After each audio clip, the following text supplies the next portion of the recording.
يا أيها الذين آمنوا اتقوا الله حق تقاته ولا تموتن إلا وأنتم مسلمون۔ تمام قسم کی حمد و ثنا تعریفات اللہ سبحانہ و تعالیٰ کے لیے ہیں، جو تمام جہانوں کو پالنے والا، تمام جہانوں کو پیدا کرنے والا، تمام جہانوں کا مدبر و مالک ہے۔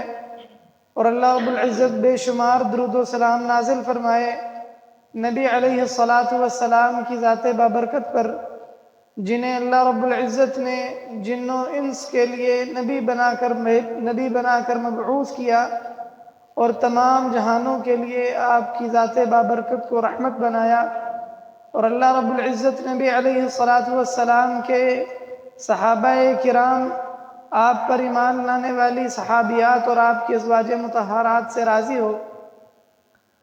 اللہ رب العزت نے نبی علیہ الصلاۃ کو دین اسلام دے کر بھیجا۔ مقصد اس دین کو بھیجنے کا ایک یہ بھی تھا، لِيُظْهِرَهُ عَلَى الدِّينِ كُلِّهِ، کہ اللہ رب العزت اس دین کو تمام ادیان پر غالب کر دے۔ اس دین کا تمام ادیان پر غالب آنا صرف اور صرف عبادت و اخلاق تک محدود نہیں ہے، بلکہ اللہ رب العزت یہ چاہتا ہے کہ مکمل طور پر انسان کی زندگی کے جتنے بھی میادین ہیں، جتنے بھی شعبے ہیں، تمام کے تمام شعبہ جات پر اس دین کا رنگ غالب نظر آئے۔ باقی تمام ادیان پر اس کا اسلوب، اس کا انداز، اس کا طرز غالب ہو۔ صبغۃ اللہ ومن احسن من اللہ صبغہ، یہ اللہ تعالیٰ کا رنگ ہے۔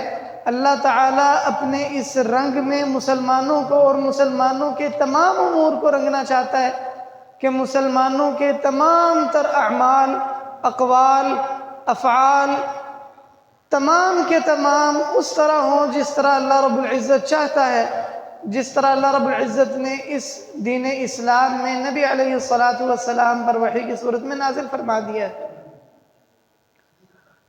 چونکہ اللہ رب العزت یہ چاہتا ہے کہ دین اسلام تمام ادیان پر غالب آئے، اور یہ غلبہ تب تک نہیں ہو سکتا جب تک یہ دین اسلام اپنی خاص ممتاز جداگانہ حیثیت نہ رکھتا ہو، اور اس کی ممتاز اور جداگانہ حیثیت و شناخت تب تک نکھر کے سامنے نہیں آ سکتی جب تک کہ دین اسلام اپنے تمام امور میں کفار کی اور غیروں کی مخالفت نہ کرے۔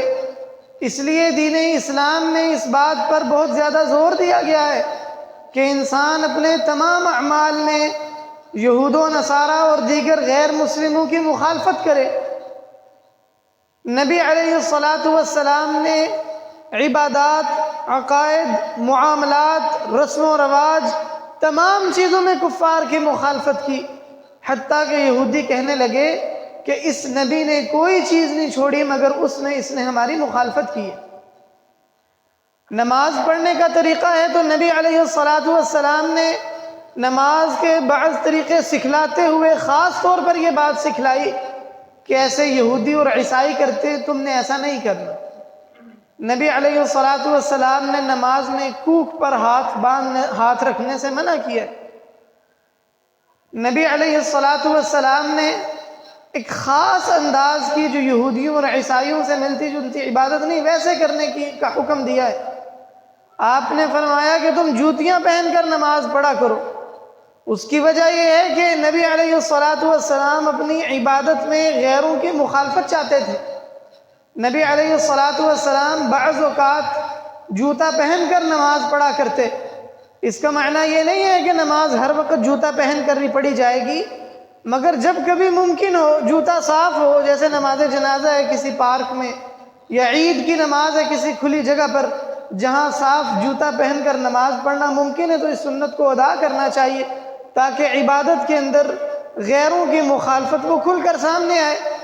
نبی علیہ الصلاۃ نے روزے کا معاملہ تھا تو واضح دو ٹوک انداز میں فرمایا کہ روزہ جلدی کھولا کرو، اور فرمایا کہ یہودی یہ روزہ تاخیر سے کھولتے۔ اگر انسان کے اٹھنے بیٹھنے کا معاملہ ہے تو نبی علیہ الصلوۃ والسلام نے خاص طور پر ان طریقوں سے منع کیا ہے جن طریقوں سے یہودی اور عیسائی بیٹھتے ہیں۔ نبی علیہ الصلوۃ والسلام نے دیکھا ایک صحابی کو کہ انہوں نے اپنی پشت کے پیچھے زمین پر ہاتھ رکھا ہوا ہے، ایک بایاں ہاتھ، اور اس پر ٹیک لگائی ہے، وزن ڈالا ہوا ہے اس پر۔ نبی علیہ الصلوۃ والسلام نے فرمایا اتقعد قعدۃ المغضوب علیہم، کیا تم ان لوگوں کی طرح بیٹھتے ہو جن پر اللہ تعالیٰ کی پھٹکار پڑی تھی، یعنی یہودیوں کی طرح، یہودیوں کے انداز میں بیٹھتے ہو؟ فوراً نبی علیہ الصلوۃ والسلام نے ٹوکا اور اسے منع کر دیا۔ لباس کی بات آئی تو شریعت نے منع کر دیا کہ کافروں جیسا لباس نہیں پہننا۔ نبی علیہ الصلوۃ والسلام نے فرمایا ایاک والتنعم وزی الاعاجم، کہ اللہ کے بندو عجمیوں جیسا رنگ ڈنگ لباس پہننے سے باز آ جاؤ، اور فرمایا کہ من تشبہ بقوم فہو منہم، جو کسی قوم کی مشابہت اختیار کرتا ہے وہ انہی میں سے ہی ہوتا ہے۔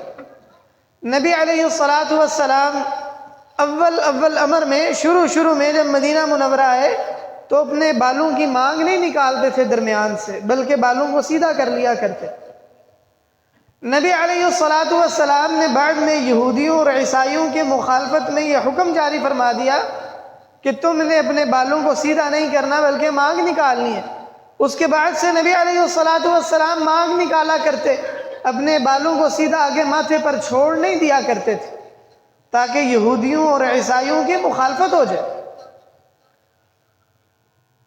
آپسی معاملات کی بات آتی ہے تو یہودیوں کے ہاں طریقہ کار یہ تھا کہ یہودی جب عورت کے مخصوص دن آتے تو اس سے بالکل جدا ہو جاتے، نہ اس کے ساتھ بیٹھ کر کھاتے پیتے، نہ اس کے ساتھ معانقہ کرتے، نہ سلام لیتے، نہ اس کا قریب آنا یہ مناسب سمجھتے، بالکل ایسے جیسے کوئی ناپاک چیز ہو، اس کے ساتھ بالکل ایسا رویہ رکھا جاتا۔ نبی علیہ الصلوۃ والسلام نے اس انداز سے منع کر دیا۔ آپ نے فرمایا کہ خاص بس وہ عمل جس میں بچے کی تلاش ہوتی ہے، اس کے علاوہ تم بیویوں کے ساتھ کھاؤ پیو، اٹھو بیٹھو، کوئی ممانعت کی بات نہیں ہے۔ نبی علیہ الصلوۃ والسلام نے اس معاملے میں بھی جو یہودی کیا کرتے تھے اس سے منع فرما دی، یعنی کوئی چیز ایسی نہیں بچی جس میں یہودیوں اور عیسائیوں کی مخالفت ممکن تھی اور نبی علیہ الصلوۃ والسلام نے مخالفت کی نہ ہو۔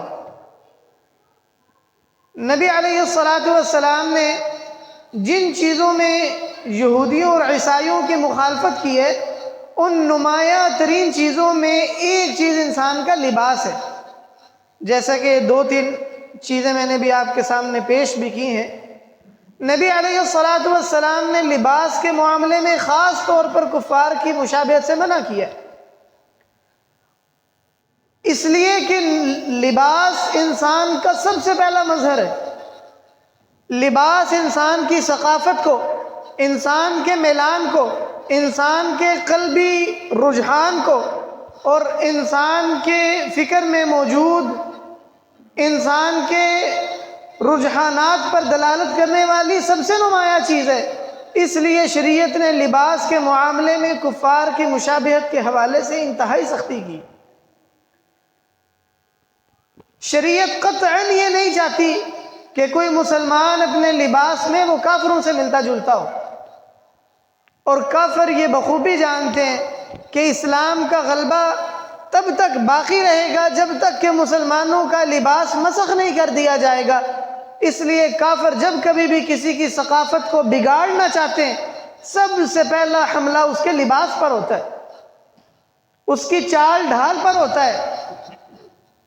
بالوں کے سٹائل سے لے کر اس کا لباس پہننا، اس کا اوپر کا جسم کا حصہ چھپانے والا لباس پہننا، نیچے ازار بند یا تہ بند یا شلوار یا پینٹ یا اس کے علاوہ دیگر پہنے جانے والے ملبوسات، سب سے پہلا حملہ انہی چیزوں پر ہوتا ہے، کیونکہ کفار یہ بخوبی جانتے ہیں کہ اگر اسلام کے غلبے کو مٹانا ہے تو اس کے لیے اسلام کی شناخت مٹانی ہوگی۔ جب تک اسلام کی اپنی ثقافت اور کلچر اور شناخت باقی رہے گا تب تک کبھی بھی اسلام کو مغلوب نہیں کیا جا سکتا۔ جب کافروں نے مسلمانوں کے خلاف آئیڈیالوجیکل وار، نظریاتی جنگ کے محاذ کھولے، صلیبی معرکوں میں شکست کے بعد کفار نے یہ بات اچھی طرح سمجھ لی کہ کبھی بھی جنگ کے میدان میں مسلمانوں کو شکست نہیں دی جا سکتی، تو انہوں نے اپنی اسٹریٹجی بدل لی۔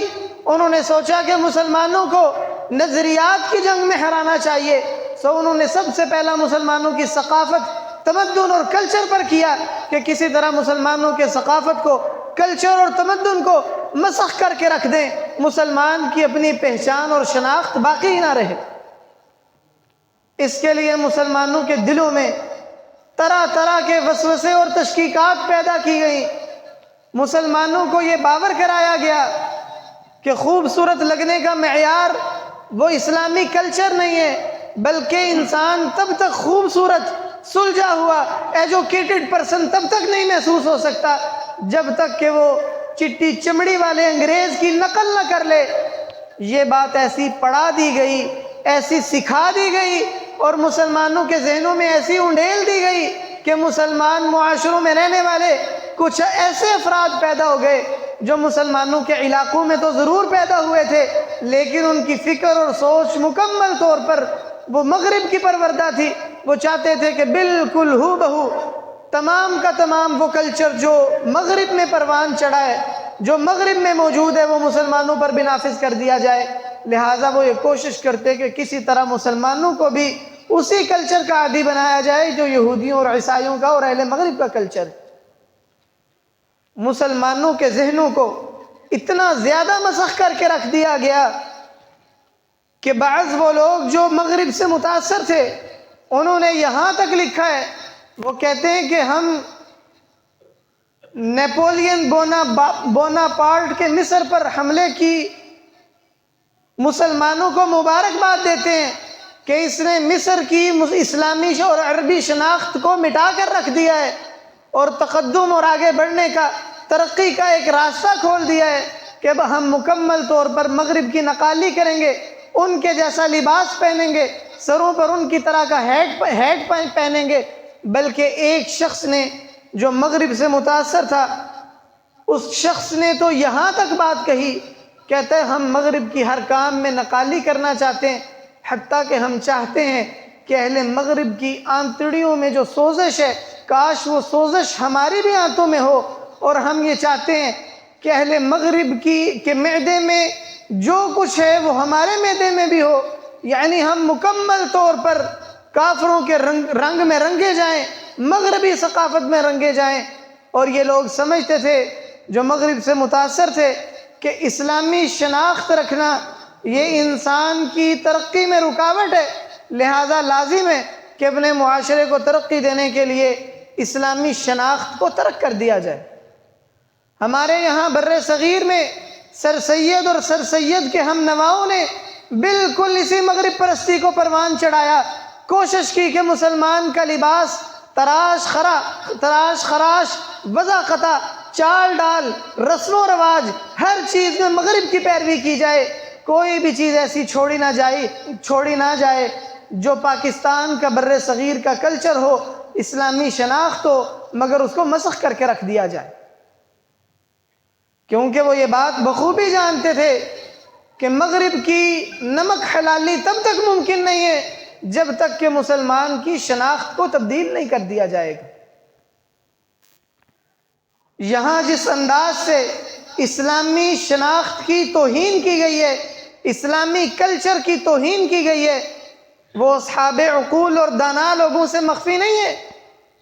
عدالت میں بیٹھے ججز کو جو لباس پہنایا جاتا ہے وہ عین وہی لباس ہے جو مغرب میں جج پہنتے ہیں، اور ان کے پیچھے جو کھڑے ہوتے ہیں ان کے ساتھ ان کے خادم کے طور پر ان کو وہ لباس پہنایا جاتا ہے جو یہاں کے نوابوں کا اور یہاں کے مالدار اور وضع قطع رکھنے والوں کا لباس تھا، تاکہ یہاں بر صغیر کے کلچر کی توہین کی جا سکے۔ ابھی پچھلے دنوں لاہور ڈیفنس میں ایک پروگرام میں کھانا پیش کرنے والے ویٹروں کو سر پر وہ ٹوپیاں پہنائی گئی ہیں جو یہاں مدرسے کے جامعات میں سفید جالی والی ٹوپیاں مدرسے کے طالب علموں کو پہنائی جاتی ہیں۔ اور ویٹر جن لوگوں کی خدمت کر رہے ہیں یہ وہ لوگ ہیں جن کے سروں پر نہ داڑھی، جن کے چہروں پر نہ داڑھیاں ہیں، نہ سروں پر رومال، نہ ٹوپی ہے، جن کی شلواریں ٹخنوں سے نیچی ہیں، پینٹ کوٹ ٹائی لگائی ہے، یا وہ عورتیں جنہوں نے انگریزوں سے فیشن کیا ہوا ہے، دوپٹے سروں پر نہیں ہیں، کھلے بال ہیں، ٹائٹ لباس پہنے ہوئے ہیں، اور یہ ٹوپی پہنے ہوئے مدرسے کے طالب علموں جیسی ٹوپیاں پہنے ہوئے افراد ویٹر یہ ان کے آگے کھانا پیش کر رہے ہیں۔ کیسے مسخ کر کے رکھ دیا گیا ہے اسلامی کلچر، کیسے اسلامی شناخت کی توہین کی گئی ہے، تاکہ مسلمان کے ہاں معیارات بالکل بدل کر رکھ دیے جائیں۔ مسلمان یہ سمجھے کہ عزت وہ خالصتاً انگریزی لباس پہننے میں ہے۔ اگر میں اسلامی لباس پہنوں گا، شلوار میرے ٹخنوں سے اونچی ہوگی، میرے چہرے پر داڑھی ہوگی، سر پر ٹوپی ہوگی، شلوار قمیص ہوگی، تو اس کا معنی یہ ہے کہ میں معاشرے میں کوئی عزت دار آدمی نہیں ہوں۔ مجھے معاشرے میں اپنی عزت بنانے کے لیے لازمی ہے مجھ پر کہ میں بالکل اپنے لباس کی وہی صورت اپناؤں جو اہل مغرب کی ہے۔ اور مسلمان وہ اس پراپوگنڈے کا بخوبی شکار ہوئے ہیں۔ کتنے مسلمان ایسے ہیں جو بلا شبہ اپنی عزت شلوار قمیص میں نہیں پہنتے، جب انہوں نے کسی فنکشن پہ جانا ہے، شادی بیاہ پہ جانا ہے، کسی تقریب میں جانا ہے، تو وہ اس میں عیب محسوس کرتے ہیں کہ ہم وہاں پر شلوار قمیص میں جائیں۔ شلوار ٹخنوں سے اونچی کر کے بازار میں جانا پسند نہیں کرتے کہ لوگ دیکھ کر کیا کہیں گے کہ اس نے شلوار ٹخنوں سے اونچی رکھی ہے۔ یہ مولوی نامی طبقے سے بلونگ کرتا ہے، میری تو ناک کٹ جائے گی، میں داڑھی کیسے رکھ سکتا ہوں، لوگ مجھے یہ کہیں گے کہ یہ مولوی ہے۔ ایسا کوئی شیطان نے اور اہل مغرب نے گمراہ کیا ہے کہ ہم نے بالکل اپنی ثقافت کو بالکل ہی نظر انداز کر دیا ہے۔ ہمیں اس کی قطعاً کوئی پرواہ نہیں ہے کہ اللہ کے نزدیک لباس میں سے وہ کون سے امور ہیں جن کو اللہ تعالی نے لازم اور ضروری قرار دیا ہے، اور وہ کون سے امور ہیں جن میں شریعت نے اتنی سختی کی ہے کہ اگر ان میں کوئی تھوڑی سی کمی بیشی ہو گئی تو شریعت کا یہ حکم آ جائے گا، من تشبہ بقوم فہو منہم، کہ جو کسی قوم کی شباہت اختیار کرتا ہے وہ انہی میں صحیح۔ نبی علیہ السلام کے صحابی عبداللہ بن مسعود رضی اللہ تعالیٰ عنہ بڑے ہی دانا صحابی تھے، دور اندیش صحابی تھے۔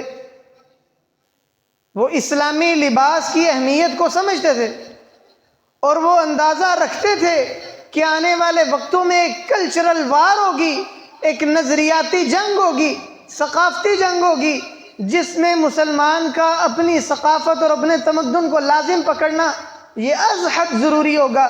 اس لیے عبداللہ بن مسعود رضی اللہ عنہ فرماتے ہیں، جیسا کہ امام بخاری نے الادب المفرد میں صحیح سند سے ان سے نقل کیا ہے، فرماتے ہیں اعلموا ان حسن الہدی فی آخر الزمان خیر من بعض العمل، کہ جان لو آخری زمانے میں انسان کی اچھی چال ڈال وہ بعض نیک اعمال سے بھی زیادہ بہتر ہوگی۔ اس لیے کہ اب یہ کوئی شخصی معاملہ نہیں ہے، اب یہ میرا ذاتی اختیار نہیں ہے، یہ میرا ذاتی گناہ نہیں ہے، بلکہ یہ میری قوم اور میرے معاشرے کی تصویر ہے۔ اگر میں انگریزی لباس پہنوں گا تو اس کا معنی یہ ہے کہ میں مغرب کا غلام ہوں، میرا دماغ، میری فکر مکمل طور پر ان کی پیروکار ہے۔ میں اسلامی لباس میں عزت نہیں سمجھتا، میرے ہاں عزت کا معیار وہ مغرب کی نقالی ہے۔ اللہ کی قسم، جب صورتحال ایسی ہو اور یہ جنگ کا میدان ہو تو 2 رکعت نفل نماز پڑھنے سے زیادہ افضل یہ ہے کہ آپ اپنی ثقافت کو اسلامی بنائیں، اپنے لباس کو، چال ڈھال کو اسلامی رنگ دیں، تاکہ مسلمان اور کافر میں شناخت ہو سکے، تاکہ اس ذہنی غلامی سے نجات پا سکیں۔ اور اصل غلامی تو ذہن کی ہوتی ہے، غلامی جسم اور بدن کی نہیں ہوتی۔ اصل غلامی تو انسان کی ذہن اور فکر کی ہے کہ انسان کا ذہن، انسان کی فکر وہ کس کی غلام ہے اور کس کی پیروی کرنے کی خواہش رکھتی ہے۔ جن چیزوں میں نبی علیہ الصلاۃ والسلام بہت زیادہ ترغیب دیا کرتے تھے مشرکین کی مخالفت کی۔ ان میں سے ایک چیز وہ چہرے پر نبی علیہ الصلاۃ والسلام کی سنت، بلکہ نبی علیہ الصلاۃ والسلام کی طرف سے فرض کردہ معاملہ داڑھی ہے۔ شریعت نے داڑھی کے معاملے پر بہت ہی زیادہ زور دیا ہے۔ نبی علیہ الصلاۃ والسلام سے متعدد احادیث مروی ہیں کہ نبی علیہ الصلاۃ والسلام نے داڑھی رکھنے کا حکم ارشاد فرمایا ہے۔ نبی علیہ الصلاۃ والسلام نے کبھی فرمایا وعف اللحا، داڑھیوں کو معاف کر دو، کبھی فرمایا ورخ اللحا، داڑھیوں کو لٹکا چھوڑو، کبھی فرمایا وفر اللحا، داڑھیوں کو بڑھاؤ۔ غرض مختلف انداز سے نبی علیہ الصلاۃ والسلام نے داڑھیوں کو معاف کر دینے کا، لمبا اور بڑا کرنے کا حکم عطا فرمایا ہے۔ خود نبی علیہ الصلاۃ والسلام گھنی اور بھاری داڑھی رکھا کر، بھاری اور گھنی داڑھی تھی نبی علیہ الصلاۃ والسلام کی۔ صحیح مسلم کے اندر روایت ہے کہ نبی علیہ الصلاۃ والسلام کان کثیر شعر اللحیہ، آپ کے داڑھی کے بال بہت زیادہ تھے۔ نبی علیہ الصلاۃ والسلام سے صحیح سند سے ثابت ہے کہ جب آپ وضو کرتے تو اپنے ہاتھ میں چلو میں پانی لیتے اور اپنی داڑھی کو اس سے تر کرنے کے بعد اس میں خلال کیا کرتے۔ یعنی اتنی بڑی داڑھی تھی کہ اس میں خلال کرنے کی اور چلو کی صورت میں پانی لے کر اس داڑھی کو تر کرنے کی ضرورت پڑتی۔ اور نبی علیہ الصلاۃ والسلام فرماتے مشرکین کی مخالفت کرو، داڑھی رکھو اور مونچھیں چھوٹی کراؤ۔ بار بار نبی علیہ الصلاۃ والسلام اپنے صحابہ کرام کو اس بات کا حکم ارشاد فرماتے، اس لیے کہ یہ اسلامی شناخت ہے۔ نبی علیہ الصلاۃ والسلام نے اس کو فطرت قرار دیا ہے۔ نبی علیہ الصلاۃ والسلام نے فرمایا 10 چیزیں فطرت میں سے ہیں۔ نبی علیہ الصلاۃ والسلام نے ان 10 چیزوں کی جو لسٹ بیان فرمائی، اس میں ایک نبی علیہ الصلاۃ والسلام نے فرمایا اعفاء اللحیہ، داڑھی کو بڑھانا۔ یعنی انسانی فطرت اس بات کا تقاضا کرتی ہے کہ انسان اپنے چہرے پر اگنے والی داڑھی کو ویسے ہی چھوڑ دے جیسے اللہ تعالیٰ نے بنائی ہے۔ انسان اس میں کسی بھی قسم کی کوئی تبدیلی نہ کرے، کوئی تراش خراش نہ کرے، بلکہ جیسے اللہ تعالیٰ نے اس کی داڑھی بنائی ہے بالکل ہو بہو اسی طرح بغیر کسی کاٹ چھانٹ کے اپنی داڑھی کو چھوڑ دے۔ یہ فطرت میں سے، اور فطرت کے جتنے امور نبی علیہ الصلاۃ والسلام نے بیان فرمائے، اہل علم نے اس کی وضاحت کی ہے کہ یہاں مراد یہ ہے فطرت میں سے ہیں یہ اعمال، یعنی یہ وہ اعمال ہے کہ آدم علیہ الصلاۃ والسلام سے لے کر نبی علیہ الصلاۃ والسلام تک ہر نبی نے ان سنتوں پر عمل کیا ہے، اور اللہ تعالیٰ نے آدم علیہ الصلاۃ والسلام سے لے کر نبی علیہ الصلاۃ والسلام تک جتنی شریعتیں نازل کی ہیں ان تمام شریعتوں میں اللہ تعالیٰ نے 10 کے 10 احکامات نازل فرمائے۔ پرانے اللہ تعالیٰ نے جتنے نبی بھیجے وہ سارے داڑھیوں والے ہوا کرتے تھے۔ اللہ تعالیٰ نے قرآن کریم میں جہاں ہارون اور موسیٰ علیہ الصلاۃ والسلام کا واقعہ ذکر کیا ہے کہ موسیٰ علیہ الصلاۃ والسلام تو رات لینے کے لیے گئے، پیچھے موسیٰ علیہ الصلاۃ والسلام کو چھوڑا، یہودیوں نے بچڑا بنا لیا، ہارون علیہ الصلاۃ والسلام نے ان کو منع کیا، وہ باز نہ آئے، موسیٰ علیہ الصلاۃ والسلام واپس پلٹے، دیکھا میری قوم یہودی بنی اسرائیل شرک میں مبتلا ہو چکے ہیں۔ ہارون علیہ الصلاۃ والسلام پر غصہ آیا کہ انہوں نے منع کیوں نہ کیا۔ ہارون علیہ الصلاۃ والسلام کی داڑھی پکڑ لی۔ اللہ تعالیٰ فرماتے ہیں ہارون علیہ الصلاۃ والسلام کہنے لگے یا ابن ام لا تأخذ بلحیتی ولا برأسی، کہ میری ماں کے بیٹے، میرے بھائی، میری داڑھی نہ پکڑو۔ میں نے تو اس لیے نہیں منع کیا کہ مجھے ڈر لگا کہ کہیں ایسا نہ ہو کہ آپ واپس آئیں تو آپ کہیں کہ آپ نے بنی اسرائیل میں گروہ بندی کر دی ہے، انہیں ٹکڑوں ٹکڑوں میں مبتلا کر دیا ہے۔ تو ہارون علیہ الصلاۃ والسلام کی موسیٰ علیہ الصلاۃ والسلام نے داڑھی پکڑی ہے، گویا ہارون علیہ الصلاۃ والسلام کی داڑھی تھی۔ داڑھی تو رجولت اور مردانگی ہے۔ نبی علیہ الصلاۃ والسلام کے صحابی قیس بن عبادہ رضی اللہ تعالیٰ عنہ اپنے خاندان میں بڑے معزز اور شہامت والے انسان تھے، بڑے رعب اور دبدبے والے انسان تھے، لیکن اللہ رب العزت کی طرف سے ان کی داڑھی نہیں تھی۔ جیسے بعض لوگوں کی باوجود اس کے کہ عمر زیادہ ہو جاتی ہے داڑھی نہیں آتی، ان کی بھی داڑھی نہیں تھی، اللہ تعالیٰ کی طرف سے داڑھی نہیں آئی تھی۔ ان کے بارے میں ان کے خاندان کے بعض لوگ کہتے ہیں کاش داڑھی اگر بیچی جاتی ہوتی، ہم قیس بن عبادہ رضی اللہ عنہ کے لیے 10,000 درہم دے کر بھی داڑھی خریدنی پڑتی تو خرید لیتے، تاکہ ان کی رجولت و مردانگی، سرداری اور دبدبہ اور رعب مکمل ہو جائے، داڑھی نہ ہونے کی وجہ سے جو ان کے رعب اور دبدبے میں کمی ہے وہ دور ہو جائے۔ داڑھی رکھنا تو ایک مردانگی اور رجولت ہے، داڑھی کٹوا دینا یہ مردانگی ہرگز نہیں ہے، بلکہ یہ تو عورتوں کی مشابہت ہے۔ اور نبی علیہ الصلوۃ والسلام نے عورتوں کی مشابہت کرنے والوں پر لعنت کی ہے۔ نبی علیہ الصلوۃ والسلام نے فرمایا لعن اللہ المتشبہین بالنساء من الرجال، جو مرد عورتوں کی مشابہت اختیار کرتے ہیں اللہ تعالیٰ نے ان پر لعنت کی ہے۔ بعض روایات میں مخنثین کے لفظ ہیں، یعنی جو اپنے آپ کو اور جو اپنے آپ کو ہیجڑوں کی طرح بنانا چاہتے ہیں، اللہ رب العزت نے مرد بنایا ہے لیکن اس کے باوجود اپنے چہرے کو بدل کر رکھ دیتے ہیں اور ہیجڑوں کی سی شکل اختیار کرتے ہیں، اللہ تعالیٰ نے ان پر لعنت کی ہے۔ ہماری شریعت میں عورتوں کی مشابہت کرنا یہ انتہائی زیادہ کبیرہ گناہ ہے۔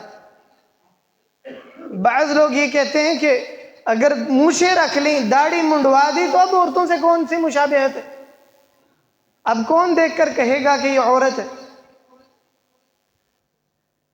قاعدہ اہل علم کے ہاں یہ ہے کہ مشابہت کے لیے ضروری نہیں ہے کہ انسان ہو بہو بالکل ویسا ہو جائے کہ دیکھنے میں فرق ہی محسوس نہ ہوتا ہو دو چیزوں میں، بلکہ اگر انسان کسی کم چیز میں بھی مشابہت اختیار کرے گا جس سے مکمل طور پر مشابہت نہ لازم آتی ہو، اس وقت بھی یہ حرام ہی ہوگا۔ مثلاً اگر کوئی شخص باوجود اس کے کہ چہرے پر مکمل داڑھی رکھتا ہو لیکن کانوں میں عورتوں کی طرح بالیاں پہن لے تو وہ حرام ہی ہوگا عورتوں کی مشابہت کی وجہ سے، کیونکہ یہ عورتوں کا کام ہے بالیاں پہننا۔ یا اگر کوئی شخص اپنے پوروں پر عورتوں کی طرح مہندی لگا لے تو چاہے اس کے چہرے پر سینے تک داڑھی ہو، اس کے باوجود عورتوں کی طرح اپنے ہاتھوں پر مہندی لگانا حرام ہی رہے گا، کیونکہ یہ عورتوں کا کام ہے ایسے زیب و زینت اختیار کرنا۔ تو چاہے کوئی شخص بڑی مونچھیں بھی رکھ لے، اگر داڑھی منڈوائے گا، داڑھی کو بالکل صاف کروا دے گا تو یہ عورتوں کی مشابہت ہے، ایک لعنت والا کام۔ بلکہ صرف یہ عورتوں کی مشابہت نہیں، بلکہ یہ اللہ رب العزت نے جس تخلیق پر انسان کو پیدا کیا ہے یہ اس کا بھی مصلح اور تبدیلی ہے، یہ بھی ہماری شریعت میں سخت کبیرہ گناہ ہے۔ اللہ تعالیٰ نے قرآن کریم میں شیطان کے متعلق فرمایا ہے کہ شیطان کہتا ہے کہ وَلَآمُرَنَّهُمْ فَلَيُغَيِّرَنَّ خَلْقَ اللَّهِ، میں ان کو حکم دوں گا کہ یہ اللہ تعالیٰ کی خلقت کو تبدیل کریں گے۔ نبی علیہ الصلوۃ والسلام نے بعض لوگوں کا ذکر کیا کہ جو اللہ تعالیٰ کی خلقت کو تبدیل کرتے ہیں، اور فرمایا کہ اللہ تعالیٰ نے ان پر لعنت کی ہے، اور فرمایا المتغیرات خلق اللہ، اللہ تعالیٰ کی خلقت کو تبدیل کرنے والی یہ عورتیں جو ایسے ایسے کام کرتی ہیں ان پر اللہ تعالیٰ کی لعنت۔ یعنی اللہ تعالیٰ کی خلقت کو تبدیل کرنا خاص طور پر نبی علیہ الصلوۃ والسلام نے ذکر فرمایا ہے۔ اللہ تعالیٰ نے تمہیں چہرے کی داڑھی کے ساتھ پیدا کیا ہے، تم اس چہرے کو مسخ کر دینا چاہتے ہو؟ اللہ تعالیٰ نے تمہیں معزز بنایا ہے، بارعب بنایا ہے داڑھی دے کر، تم چاہتے ہو کہ کفران نعمت کے مرتکب ہو، اللہ تعالیٰ کی خلقت کو تبدیل کر دو، اپنے چہرے سے مردانگی اور شہامت اور زعامت کو مٹا ڈالو۔ ایک مرد ہو کر تمہیں یہ کیسے زیب دیتا ہے؟ اللہ تعالیٰ فرماتے ہیں وَلَقَدْ كَرَّمْنَا بَنِي آدم، ہم نے بنو آدم کو معزز بنایا ہے۔ اس کی تفسیر میں کئی ایک سلف صالحین فرماتے ہیں کہ ہم نے مردوں کو داڑھی عطا فرمائی، یعنی مرد کی تکریم میں سے، مرد کی عزت میں سے کہ اللہ تعالیٰ نے داڑھی دے کر اسے بارعب بنایا ہے۔ اللہ تعالیٰ فرماتے ہیں کہ ہم نے انسان کو احسن تقویم میں پیدا کیا ہے، یعنی بڑی خوبصورت شکل انسان کو دی ہے۔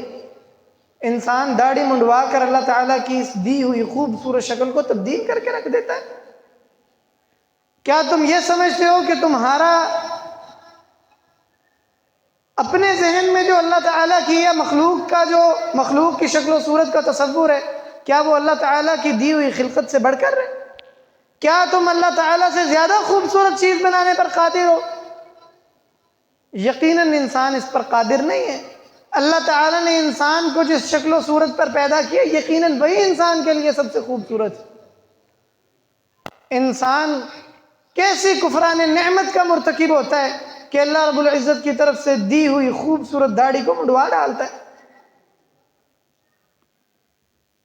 اہل علم میں سے کتنے اہل علم ایسے ہیں جنہوں نے اس بات پر اجماع نقل کیا ہے کہ اس میں کسی قسم کا کوئی اختلاف نہیں ہے کہ مردوں پر داڑھی منڈوانا حرام ہے۔ ایک نہیں، دو نہیں، کئی ایک اہل علم نے اس پر نص بیان کی ہے کہ مردوں کا داڑھی منڈوانا جائز نہیں ہے۔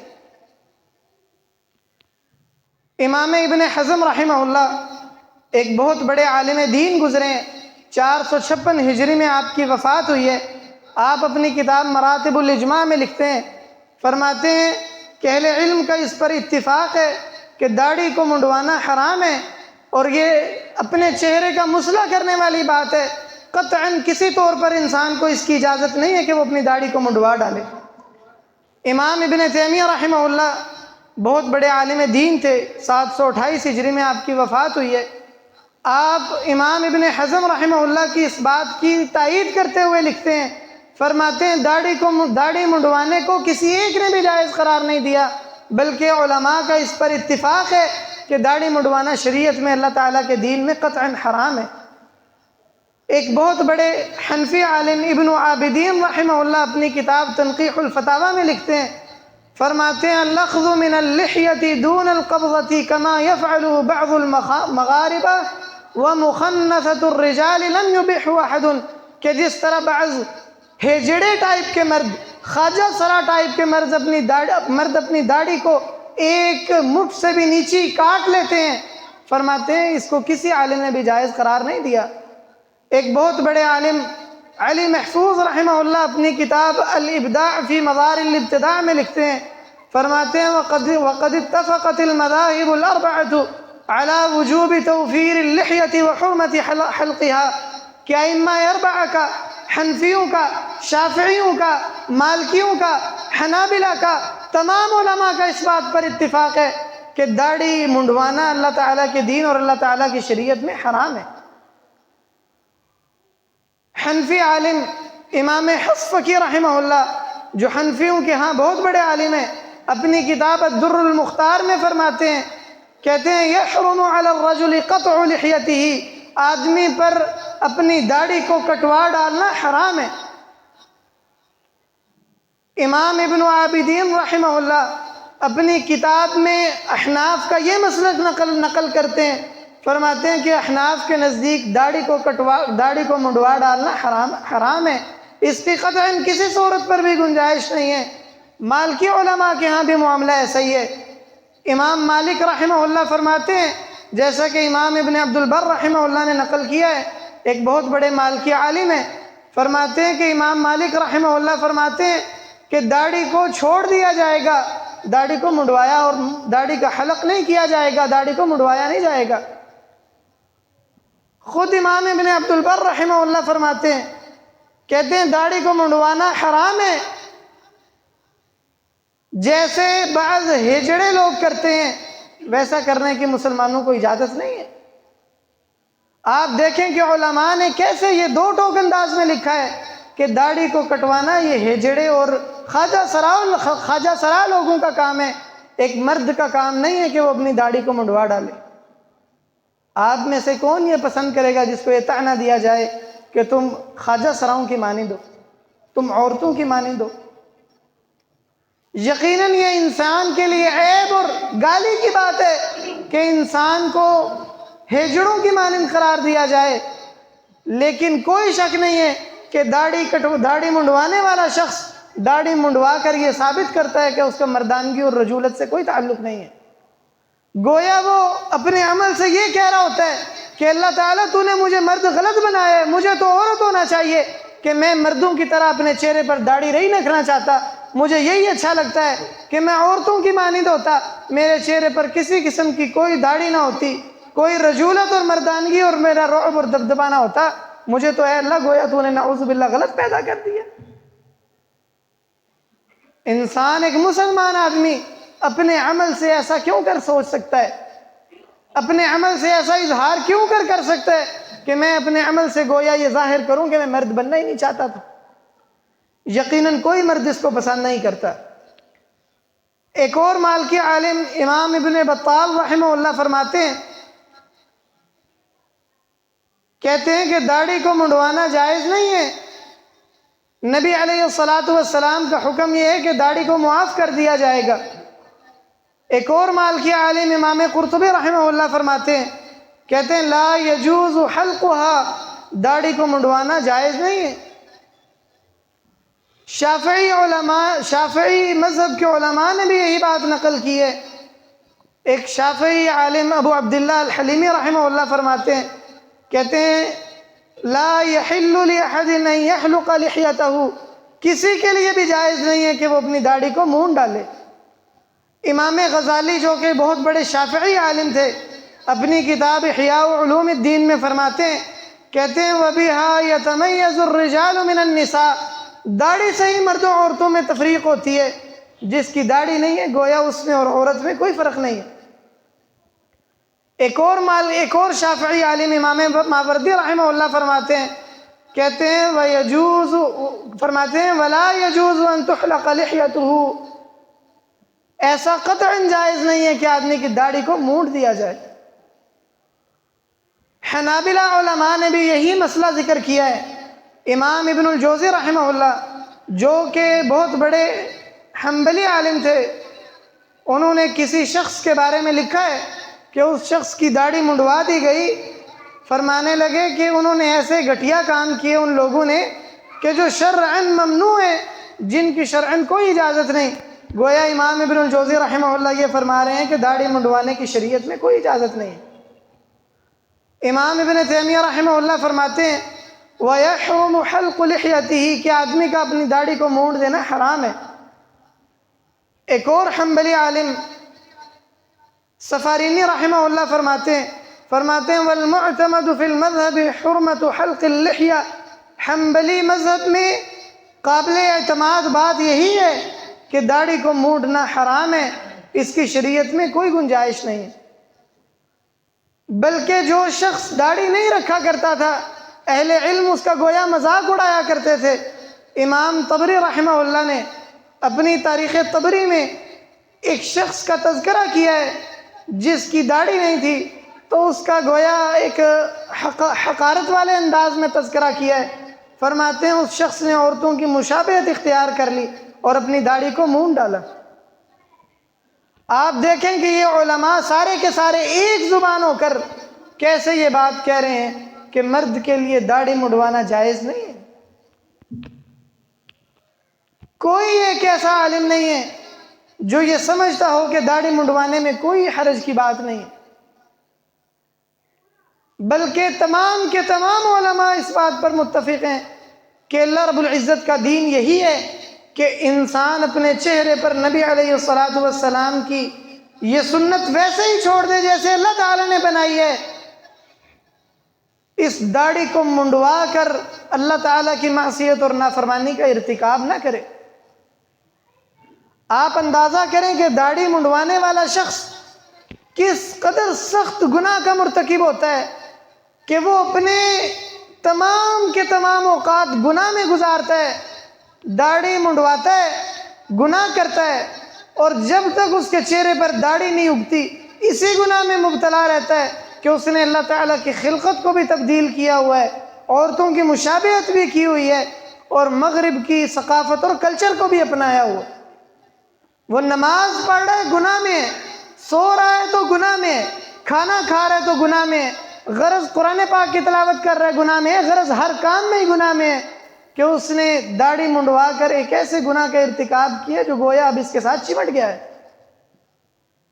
اور اگر یہ انسان کی عادت بن جائے تو معاملہ پھر اس سے بھی کہیں بدتر ہے کہ انسان صبح اٹھتا ہے تو منہ دھونے کی اتنی فکر نہیں ہوتی جتنا سب سے پہلے شیشے میں دیکھتا ہے کہ میری شیپ تو نہیں بڑھ گئی، کہیں میرے داڑھی کے بال کہیں بڑھ تو نہیں گئے۔ اگر داڑھی کے بال بڑھ چکے ہوں تو فوراً اسے بے چینی شروع ہو جاتی ہے کہ اب میں مرد کیوں لگنے لگ گیا ہوں، یہ کیوں مردوں والا رعب اور دبدبہ میرے چہرے پر آ گیا ہے، میں تو اسی طرح اچھا تھا کہ عورتوں کی طرح دکھتا، کیوں میں مرد لگتا ہوں۔ سب سے پہلے اس کو اسی بات کی بے چینی ہوتی ہے۔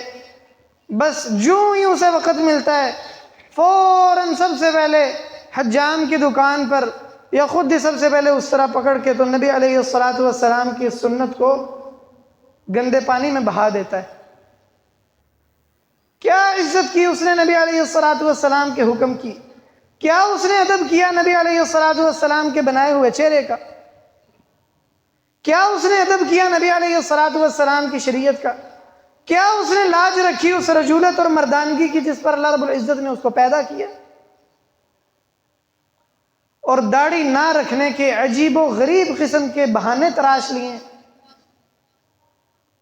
کوئی کہتا ہے میں اس لیے داڑھی نہیں رکھتا کیونکہ ابھی میری شادی نہیں ہوئی۔ تم کیا ایسی عورت سے شادی کرنا چاہتے ہو جو اپنی جیسی عورت کو پسند کرتی ہو، جسے مرد کے چہرے پر داڑھی اچھی نہ لگتی ہو؟ تم ایسی عورت سے شادی کر کے کیا کرو گے؟ اور کیا معاشرے سے دیندار اسلام پسند خواتین ختم ہو گئی ہیں جو چہرے پر داڑھی کو پسند کرتی ہیں، ایسے مرد کو اپنے لیے شیر کی مانند سمجھتی ہیں جس کے چہرے پر داڑھی جیسی زینت ہو؟ کیا نعوذ باللہ مسلمانوں کے معاشرے سے ایسی اچھی خواتین ختم ہو گئی ہیں؟ یقیناً داڑھی شادی میں رکاوٹ نہیں ہے، لیکن کچھ بدبختوں کے ہاں اپنے گناہوں میں رکاوٹ ضرور ہے۔